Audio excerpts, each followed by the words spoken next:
স্বরাষ্ট্রমন্ত্রী মহাশয় সেক্রেটারি হুকুম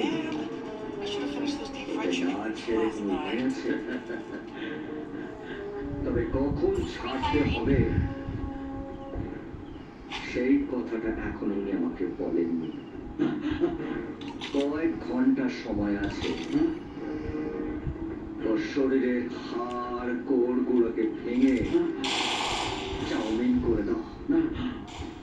টিফিন ক্যারিয়ারে ভরে আমি সেক্রেটারি মহাশয়কে দিয়ে আসবো।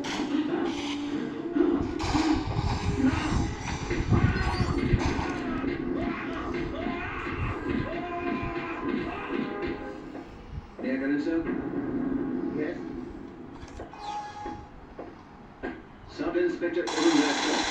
আপনি অরুণ রায়? বসুন। Thank you sir. কত বছর সার্ভিস করছেন? 5 বছর স্যার। এর মধ্যে সাসপেন্ড হয়েছে কতবার? 5 বছর। 5 বার? বছরে একবার করে? আপনার রেকর্ড তো দেখতে বেশ ভালো।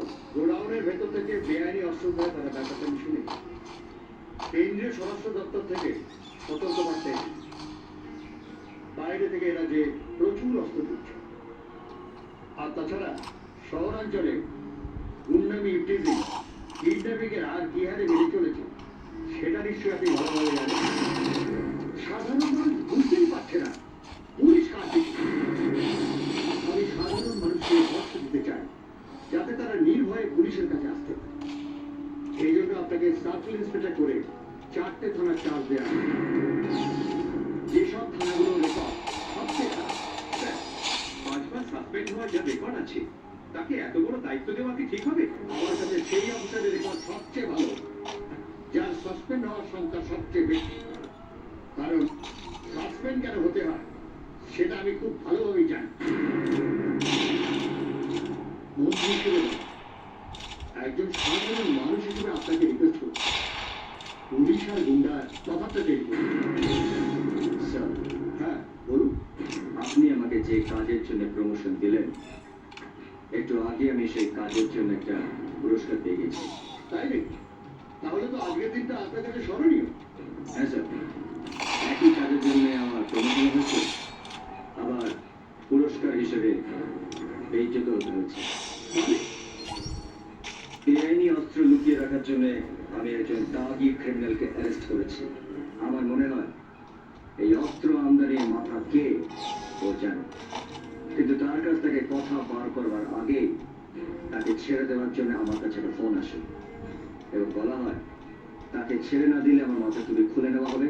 কে বলেছে আপনাকে এসব কথা? তিনি একজন মহান মানুষ স্যার, যার হাত দিয়ে বেআইনি মদের দোকানে লাইসেন্স পাচ্ছে, চুরি করা গাড়ির নাম্বার প্লেট বদলে নতুন গাড়ির পারমিট বেরিয়ে আসে, মোটা টাকা নিয়ে বিভিন্ন টেন্ডার পাস করানো, লকআপ থেকে ক্রিমিনাল ছাড়ানো, আর নির্দোষ মানুষদেরকে ক্রিমিনাল বানিয়ে লকআপে ঠোকানো, সবই তিনি চেয়ারে বসে করে যাচ্ছেন। এই মাতব্বরটি কে? আপনার পাশেই দাঁড়িয়ে আছে স্যার। আপনি একটা ক্রিমিনালকে ছাড়াবার জন্য ফোনে ওকে ধমকেছে? লজ্জা করে না আপনার? আমি জানি আজকাল আপনি পার্টি নিয়ে যাচ্ছেন, মিছিলে ঝান্ডা ধরছেন। ওই পর্যন্তই থাকুন, বেশি বাড়াবাড়ি করবেন না, তাহলে আমার দপ্তর থেকে আপনাকে ঘাট ধরে বের করে দেবো। যাক, তোর প্রমোশনে কি টাইপ করতে বলুন, সঙ্গে আর একটা চিঠিও জুড়ে দেবেন। ওকে দেওয়ার বলুন, কোনো ক্রিমিনালকে ধরার পর সে কোন পার্টি, তার পিছনে কত বড় মত